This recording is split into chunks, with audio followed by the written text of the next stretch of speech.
Hey everyone, this is Kirk Martin, founder of Celebrate Calm. I'm glad you're here with us today. I'm in the middle of a 2-week road trip, and here's what's kind of on my mind.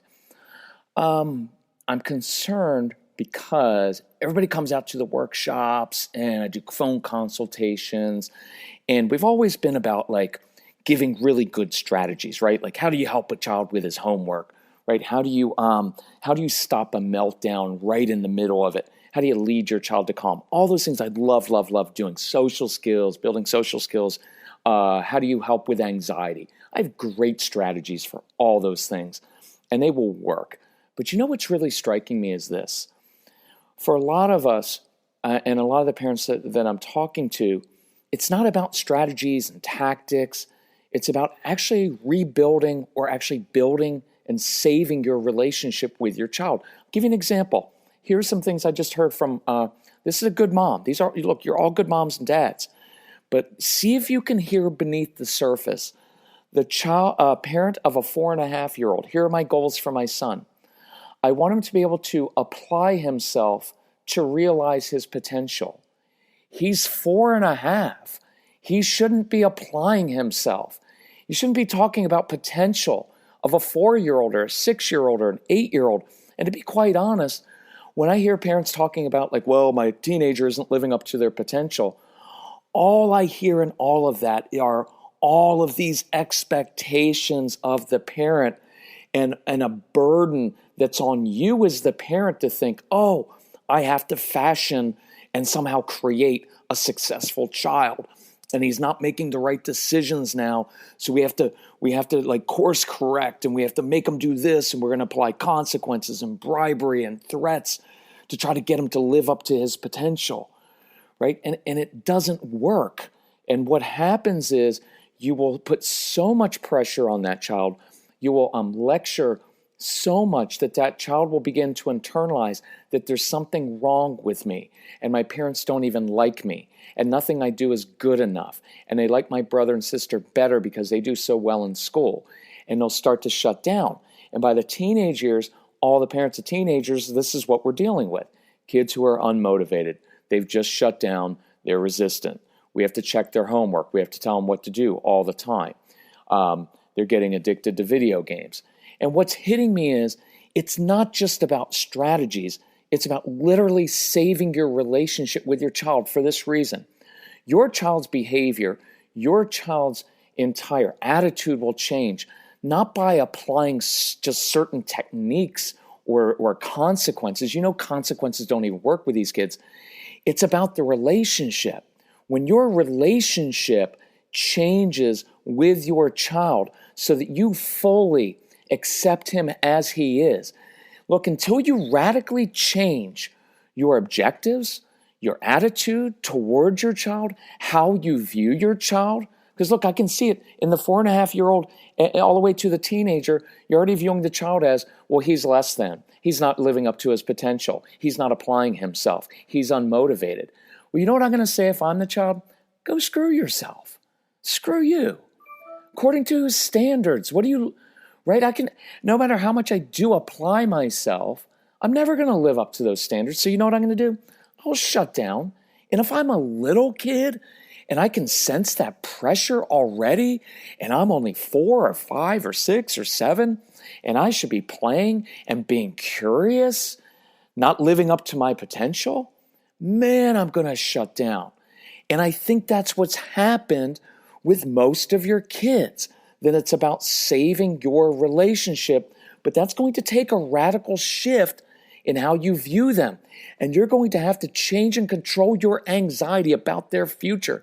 Because look, you're projecting out into the future and you're seeing this child and thinking, oh, how is he ever going to be successful? Some of you are beating yourselves up with guilt. What did we do wrong? What aren't we doing? And so, look, that's the whole idea behind this new no BS program that I'm doing for parents. And what it came out of is a realization that unless you change some things, and I mean really radically change how you view this child, you're going to ruin your relationship with your child. And there's no blame and no guilt. I did the same thing to my son Casey until he was about 9.5. It's when I started to change. But if I hadn't changed, I wouldn't have a relationship with my son right now. He wouldn't be talking to me. I'd be living alone in some apartment somewhere with no relationships, right? Because I would have taken my way or the highway approach, right? He's going to change. I would have taken it to its logical conclusion, which is I'm not going to have a relationship with anybody unless they just do it my way. Relationships don't work like that. And I'll tell you, and for the guys out there, you want your kids to listen to your wisdom. You have a lifetime of experience that you want to pass on to your kids. It's very deep inside men. And what we don't realize is when we're always kind of negative, when we're always lecturing, when nothing's ever good enough, when we have to remind our kids all the time and tell them, no, you're not doing that the right way, they shut us out. And so inadvertently, we're cutting ourselves off from our kids. It's not them all the time. And I realize you guys have really strong-willed kids. And I know that because I do too. But I will tell you, for the men out there, one of my most cherished things in my entire life at age 53 is my relationship with my son. And it didn't get there because all of a sudden he woke up and towed the line. It was because I radically changed myself. So I wanted to give you an idea. I want to give you an insight into your strong-willed kids that I think will change how you view them and how you interact with them. And this is just one example that I'm going to include in this No BS program for parents. And look, I'll tell you where this is coming from. I'm 53 now. You know, I'm at heart kind of a nice guy, people pleaser, but I don't want to just look at people and say, well, think it'll be okay. It's not going to be okay. You need to change how you're doing it. You need to release your child from your false expectations. You need to release a child from the expectations that he's supposed to be like everybody else or be just like you. And until you do that, you're going to have resistance with this child. And it won't change until you change. And so I'm trying to be very blunt with parents. Now, in the program that I'm releasing, we'll work in some humor, right? Because you got to have a little bit of humor so you don't, do bad things, right? Because this is hard stuff. But I want you to know you can change your relationship with your child. And I promise you, when you change how you view your child, it will change how they respond to you. And they will start doing more. They will become more motivated. It's like you're going to unshackle them and free them to be who they're supposed to be instead of trying to make them into your image. And it's really powerful when you do it. But here's one little insight. So I made this discovery lately, and it was huge for me. I was kind of struggling to help this family, and so I kept asking questions because I like to be curious. So I was like, what else did your son enjoy doing? Does he happen to like tinkering with things? And the response was like, oh yeah, he likes taking things apart. He even built his own computer. And inside I was like, oh, please, I asked you, tell me about your child. What does he like doing? See, and please listen to this. This is really important. The key to getting a breakthrough is not fixing your child's weaknesses. It's not convincing them to do what you want them to do. I'm going to repeat that.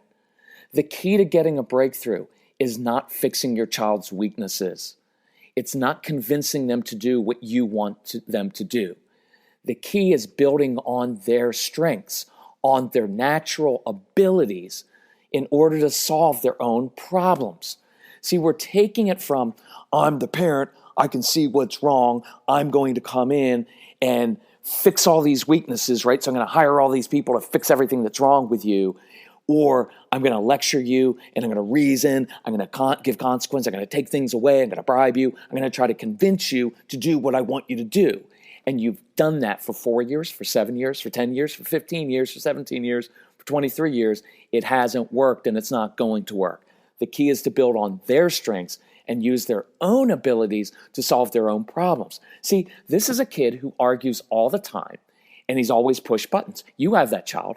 And what struck me is this. When your child is pushing your buttons and arguing, he is simply tinkering with your brain. See, when building with Legos or taking something apart, he moves a lever or he disables a spring and he watches how the contraption reacts. He's studying the mechanisms, looking for patterns. And so he's doing the same to you when he pushes your buttons. He's just watching for the reaction, studying you, seeing what he can do next to control or tinker with you. And he does that with his siblings and everybody else. And the frustration festers because the qualities that are actually important with our kids, right? Creativity, problem solving, curiosity, questioning assumptions, leadership, pushing limits, taking risks, not conforming, experimenting, and coloring outside the lines. See, all the things that are really important in life, we never focus on. All we care about are the ability to sit still in class, memorize information, do well on a test, do your homework, remember to turn it in. That's all we ever focus on with our kids, good grades and good behavior. And none of those things are required for success in life. But creativity and problem solving and curiosity and all these other things are. And so we dismiss all those awesome qualities. See, they don't get reinforced or applauded because, see, you don't get grades for taking risks, for not conforming, for coloring outside the lines, for questioning assumptions. You don't get grades for that in school, and so we don't care about it, so we dismiss it, right? And actually, you know what's even worse? Our kids actually get in trouble for doing those things. It's no wonder that they shut down. So look, that child who is arguing with you, okay, and this is, again, when it's not caused by anger from pain and hurt, which is another reason to argue with you, but when that child's arguing with you, he's largely doing so because he's bored. So he's experimenting with your brain. He's tinkering with it. But see, we're too busy getting upset, yelling, and lecturing to notice the key to the very problem we're upset over. So what if you looked at your child and said, I see what you're doing. You're tinkering with my brain.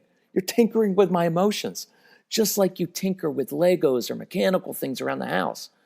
And I apologize for missing this amazing trait all these years. See, it's a sign of intelligence, of curiosity, of wanting to know how things work. It's the essential quality of a highly successful and usually really well-paid engineer, architect, inventor, entrepreneur, and scientist. And I'm so sorry I've missed this trait, and I've reacted to it all these years. Listen, tinkering with my brain isn't going to work anymore because I'm not going to react anymore. Plus, you've pretty much left me brain dead. I'm kidding about that part. So here's what I would absolutely love to do with you instead. Let's use that ability to tinker and explore and problem solve and use it to develop a creative solution to the problem you want me to fix, because I believe you're capable of fixing it. And I'm curious to see how you'll use your creativity. See, I'm happy to help, so just let me know what you need from me. And then I walk away. And so watch what I'm doing. Instead of reacting to that trait that we've always found so irritating, we're identifying it and we're starting to redirect it and say, no, I love the fact that you challenge assumptions. I love the fact that you don't fit in with everybody else. I wish I had the courage to not have to be like everybody else. I conform too much. You know what? That's a sign of an entrepreneur. I know something else about you. You've got a big heart. You love money. And I bet if we use that great brain of yours and all of that energy, instead of stealing stuff around the house, instead of manipulating people, instead of talking back to me, what if we started to create your own little business? You'd start making a little bit of cash. I bet you'll give some of that to St. Jude's for kids with cancer. Look, you've got a great future ahead of you, right? We just need to use all these skills. Now, does that make sense? So I want us to keep learning of this about our kids, and I want us to keep pushing beneath the surface. See, at the surface level is he's just defiant. He's not listening. He's rigid about everything. And I get that. They are absolutely that. And they don't want to do things your way, and they want to do things on their own terms. Got it. That's true. But if you want to change things, you're going to have to change your relationship with this child. So I invite you, go to celebratecalm.com /NOBS. Stands for no BS. And I want you to look at that page because we're doing a special. This is a pre-sale of this. This is a huge program. I will tell you, to me, it's 20 years in the making. This is everything I know about strong-willed kids, and it's cutting through all the clutter. And I'm simply going to tell you, this will work, this will not work. Stop doing it. I'll give you the reasons for it, but I'm going to be very blunt, because if you do not radically change the way you view your child, if you do not change your expectations and change how you relate to your child, you will destroy your relationship, and you're going to live with constant stress, tension, and power struggles, and I know you don't want that. And with this program, here, I'm going to tell you 25 steps. So we're going to go in order, and I don't care if your kids are little, if your kids are toddlers, perfect. And younger kids, good. Get on this now, because what will happen is it will prevent you from making the mistakes that all the parents of teenagers have already made. If you have a teenager, it's not too late.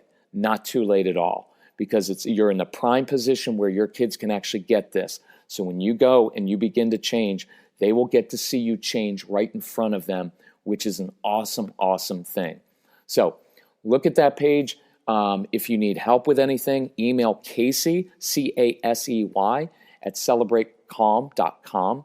Call him at 888-506-1871. He will help you out with this. In this, you're going to get an audio guide, audio recordings of 2 to 3 hours with these action steps. And it's going to be hard-hitting stuff. There are things in here I have never shared with people before that I don't usually share in public because it's hard stuff. And it's stuff that if you don't have the context, you won't be able to take it. But I promise you, it will change your relationship, and that's what I really want out of this. You'll get that. Also, written instruction manual. We've never really provided this before, but I want you to have this in writing. I want you to have this nice outline that you can look at, and you can look at the 25 steps and go, boom, I can see it, I can read it, I can do it. I'm going to create like a 1 or 2 page cheat sheet. So you can print this out. You can, you'll be able to copy and paste the cheat sheet and send it to yourself in an email, because this is how I do things in life. So while you're sitting in the carpool line in traffic, before you get up in the morning, you can just scroll through this list and say, yep, need to do number 6. Yep, need to do number 9 today. Need help with number 12. If you order this by Sunday, April 7th, in the next week, what I'm going to do is allow you to ask me questions. And then that way I can answer your specific questions in a special audio recording, because I'm going to do, as part of this, kind of real life case studies, which I think you're going to find really helpful. But I need you to order it by next Sunday, April 7th, so that I have time to study what you've asked and record that for you as part of the pre-sale. There's also cheaper price during this time, 20% off with the pre-sale price. And here's what else I want you to know. Throughout the years I travel, as I work with people, I get a lot of new insights. New things hit me. New situations come up. And so what I will do is I will start to catalog those. And every once in a while, I'll record a new recording and put out a new little written guide to update this. And you'll just automatically receive that via email whenever I do that, because I'm here for the long term and I want to change your relationships. So I encourage you, use this insight now with your child, right? Get to know the kids who tinker with brains, right? Start to have that conversation with them. Observe them this afternoon, this evening. Step back and instead of reacting to them, observe them and start to understand what they're really doing. And it's really cool, because you're going to see you have an opportunity to create a really close relationship with this child when you let go of some of your false expectations, accept them as they are, and start to release them to be the person they're supposed to be. And I want you to change your relationship before it's too late. I'm 53 now. I've seen for too long these things happen in these relationships, and I'm meeting all these parents of kids in their 20s and their 30s, and are like, oh, we didn't know this. We wish we could go back in time. So let's do this together. Thank you for listening. Hope you found this helpful, and hopefully we'll see you around. We're on the road for the next couple weeks throughout Northern Virginia and Pennsylvania a little bit, so come see us at a live event. And again, if you need help setting up a live event, help with any of our programs, email my son Casey, C-A-S-E-Y, celebratecalm.com. Hope you guys have a great day. Bye-bye.